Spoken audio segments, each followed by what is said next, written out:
para penyuka karya Franz Kafka. Kali ini aku ingin membicarakan karya Bodhidharma berjudul Kritikus Adinan.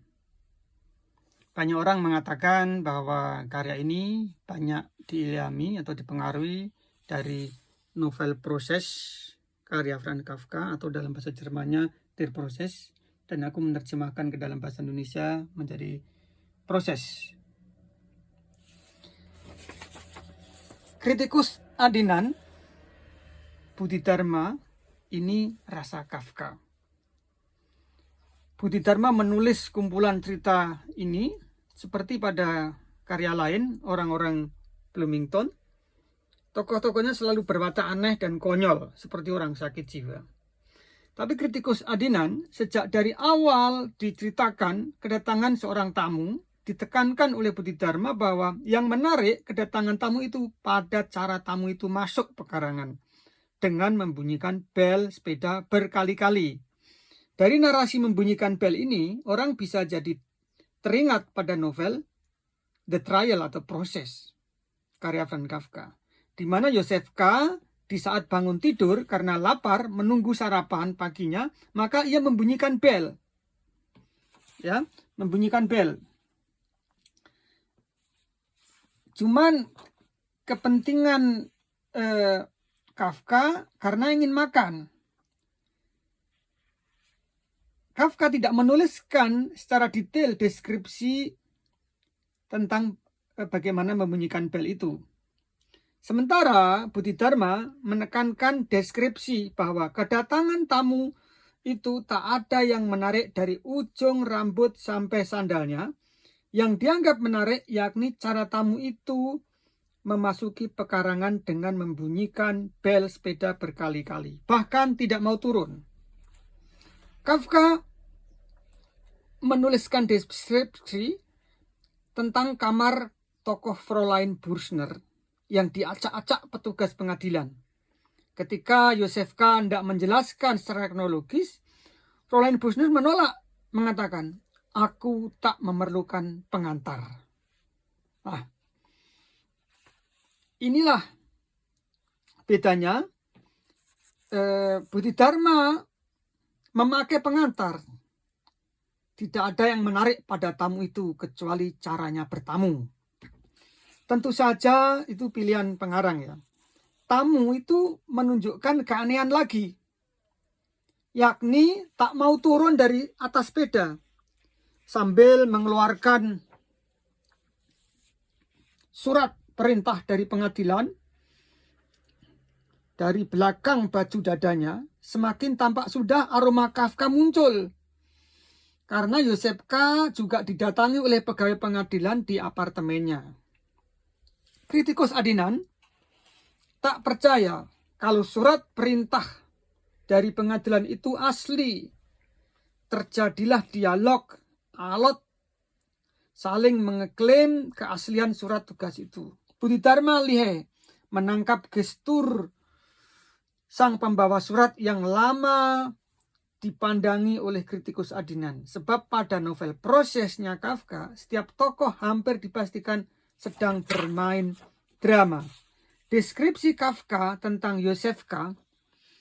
tidak dijelaskan dalam narasi, namun dalam tingkah laku dan gestur langsung. Bodhidharma menemukan simbol pengadilan. Pada Prosesnya Kafka, simbol pengadilan itu juga muncul, lalu dilukiskan. Ada seorang hakim agung memakai emblem di seragamnya. Jadi ada lukisan di situ. Lukisan itu menggantung di dapur. Pengacara bernama Hult, Joseph K. sambil bercengkrama dengan Leni, si pembantu advokat, juga mengamati lukisan itu dengan detail. Jika pada Proses petugas pengadilan mempersilahkan Joseph K. bekerja, artinya masuk kerja, sebaliknya pada cerpen Kritikus Adinan yang berkehendak sendiri akan berangkat kerja, itu adalah kritikusnya. Yang jelas niat bekerja itu tetap ada walau dalam proses penangkapan. Nuansa pengadilan yang digambarkan pada kritikus Adinan sangat menyerupai tempat Yosefka disidangkan. Jika Bodhidharma menyebut kritikus Adinan sudah sampai di depan rumah itu tampak kuno, besar, dan gelap, maka pada novel prosesnya Kafka, rumah itu terletak di pinggiran kota yang belum pernah K datangi. Alamannya di Jalan Julius, rumah-rumah tinggi berwarna abu-abu. Semua jendela penuh orang. Bodhidharma sebut yang kadang-kadang di sela-sela rumah itu ada jendela yang tertutup. Kritikus Adinan berhenti menempelkan kupingnya bergantian kiri dan kanan di daun pintu gedung pengadilan. Pada novel proses, Yosefka tidak menguping di ruang sidang, tetapi di kamar Fräulein Büchner, karena ketika mereka melakukan peragaan di malam hari, keponakan induk semang apartemen mengetuk dinding kamar karena terganggu. Tapi Yosefka dan Fräulein Büchner hanya kaget, tak sampai menempelkan kuping mereka ke dinding. Kritikus Adinan sebut sebentar untuk melihat petunjuk yang tertera di atas tembok. Kafka sebut bahwa K akan mengenali rumah yang akan dipakai untuk tempat sidang karena ada petunjuknya. Jadi ini hampir saja mirip, ini ada petunjuknya. Kritikus Adinan duduk di atas kursi rotan, satu-satunya kursi yang tersedia di situ. Kursi itu agak miring dan bertambah miring ketika ia duduk di atasnya. Pada proses berbeda, Yosefka berada di podium, tidak duduk, tetapi ada deskripsi saat Yosef membuka buku di ruang sidang yang kosong itu, seorang laki-laki dan perempuan duduk telanjang di sebuah kursi panjang. Bodhidharma menggambarkan kritikus Adinan sering teringat ibunya, juga wejangan kesabaran dari ibunya. Juga panggung kritikus Adinan terasa ada yang menggilik-gilik di tubuhnya. Seperti lidi di dalam kamar itu. Kedua, mengingat ibu dan digilik-gilik lidi itu tidak terdapat sama sekali pada novel proses. Tentang kritikus Adinan yang merasa lapar, kemudian ia pergi ke warung. Nah, sampai di sini ada kisah Yosefka yang saat dalam tahanan dibelikan makanan oleh penjaga di penjara, pergi ke warung seberang jalan karena jatah makan Yosefka dihabiskan oleh penjaganya. Cuma Bodhidharma lebih mengembangkan dengan nuansa menu makanan yang amat jorok. Digambarkan bahwa nasinya sudah kadaluarsa, yang hampir busuk, dan dagingnya dari bangkai dan bau nanah. Tapi Kafka, yang dikenal suka membelok di tikungan cerita dengan amat surrealis, ia tak pernah mendeskripsikan sajian yang menjijikkan. Samsa yang sudah menjadi kecoa pun paling jauh disebut bahwa ia lebih suka keju yang basi, susu yang tidak segar, karena naluri binatangnya lebih kuat.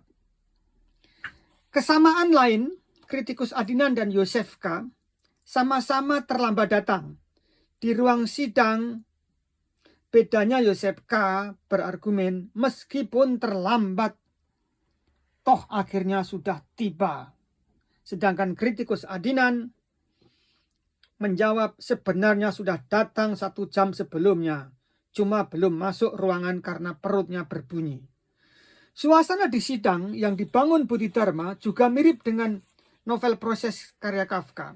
Ada orang-orang aneh yang berkelompok serta hadirnya pembantu pengadilan yang membantu kritikus Adinan maupun Yosefka. Sidang harus ditunda karena sang saksi belum datang. Untuk itu kritikus Adinan disuruh pulang dan 2 jam lagi harus datang.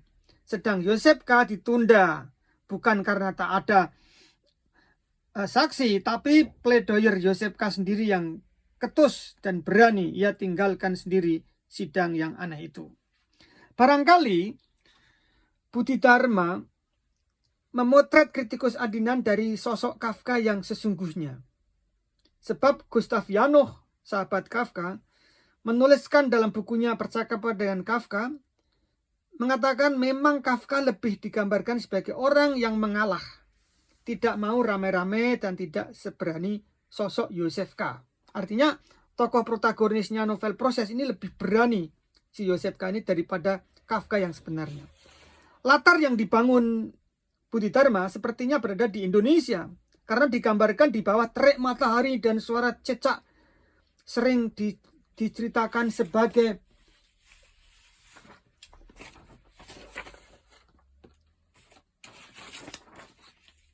mitos ya. Sebab Kafka sering menggambarkan lanskap alam di musim dingin yang mencekam atau kabut tebal. Ini bedanya. Cecak simbol di Indonesia dan Eropa simbol yang mencekam dari musim dingin. Ketika kritikus Adinan makan di warung, pembantu pengadilan datang tak lupa membunyikan bel sepeda lagi, guna mengantar surat pengadilan untuk sidang yang sempat tertunda. Di saat kritikus Adinan keluar dari ruang sidang itu, pembantu menggebrakkan daun pintu dengan kasar. Sebaliknya pada Proses, justru Josef K. sendiri yang mengumpat ke hakim pemeriksa, mengatakan kalian gombal, dan menutup pintunya dengan keras. Yang membedakan lagi bahwa ruang sidang ala Budi Dharma adalah suatu bangunan loteng yang ditempati warga, termasuk perempuan bernama Rohani. Ini sedang pada Proses bahwa ruang tamu pembantu pengadilan itulah yang dipakai ruang sidang. Hanya memindahkan perabotnya. Jika tak ada sidang, perabot dikembalikan layaknya ruang tamu sebelumnya. Lagi-lagi Budi Dharma memakai estetika jorok dalam menggambarkan sosok perempuan bernama Rohani ini. Ia yang kulitnya hitam, tubuhnya berpunuk, mirip leher sapi, giginya besar-besar dan kuning, dan masih ditambah bau mulutnya seperti bau bangkai tikus. Khusus tubuh perempuan terpuruk, ini ada tokoh yang mirip dengan dalam Proses, yakni salah satu murid yang suka melukis dari pelukis nyentrik Titorelli. Memang gadis berpunuk itu sedang mengganggu Josef K. Jadi memang ada kesamaan ini. Ada perempuan yang berpunuk itu dalam novel Proses itu mengganggu Titorelli, pelukis Titorelli. Di dalam kritikus Adinan itu digambarkan oleh tokoh Rohani. Khusus tubuh perempuan berpunuk itu sudah diutarakan dalam cerpen ini. Sampai di sini peristiwa yang nuansanya mirip dengan Proses itu berakhir. Selanjutnya fantasi liar Budi Dharma sendiri yang tak ada kaitannya dengan Proses. Tokoh kritikus Adinan mulai mendengarkan wangsit dari langit supaya dirinya pulang. Sesampai di rumah ia kembali melanjutkan menulis. Digambarkan bahwa sosok kritikus Adinan tak pernah keluar rumah setelah matahari terbenam. Ia anak yang taat perintah ibunya. Di rumah ia membaca setumpuk surat dan ada 3 surat penting. Pertama, ia mendapat tawaran pergi ke luar negeri untuk pengobatan bisulnya yang sudah akut. Kedua, ada tawaran dari orang lain untuk menggantikan posisinya jika dirinya harus mendekam di penjara. Ketiga, tawaran dari penerbit untuk menerbitkan naskahnya. Di tengah kantuknya, ia sembarangan saja mengambil sebuah buku dari belakang bantalnya. Ia buka sesukanya saja. Terbuka di halaman terjemahan puisi karya Coleridge. Disebutkan pada halaman itu, Kublai Khan memerintahkan rakyatnya untuk membuat istana dengan atap bulat. Istana itu harus di pinggir kali mengalir ke laut. Istana itu harus megah dan dibentengi tembok melingkar pada sebuah tanah tinggi yang subur. Ceritanya berganti, seolah ibunya yang menari dengan rahbab tentang Bukit Abora. Terjadi percakapan antara kritikus Adinan dan ibunya tentang harapan sang anak ingin membangun istana beratap bulat di langit lewat nyanyian ibunya. Kemudian tentang anak kecil yang sengsara dan tiba-tiba menjadi raja.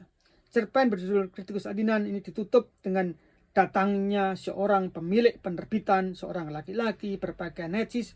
Orang dari penerbit itu mengajak Kritikus Adinan sambil menyambar naskahnya yang buruk untuk menengok kantor penerbit yang menjulang megah.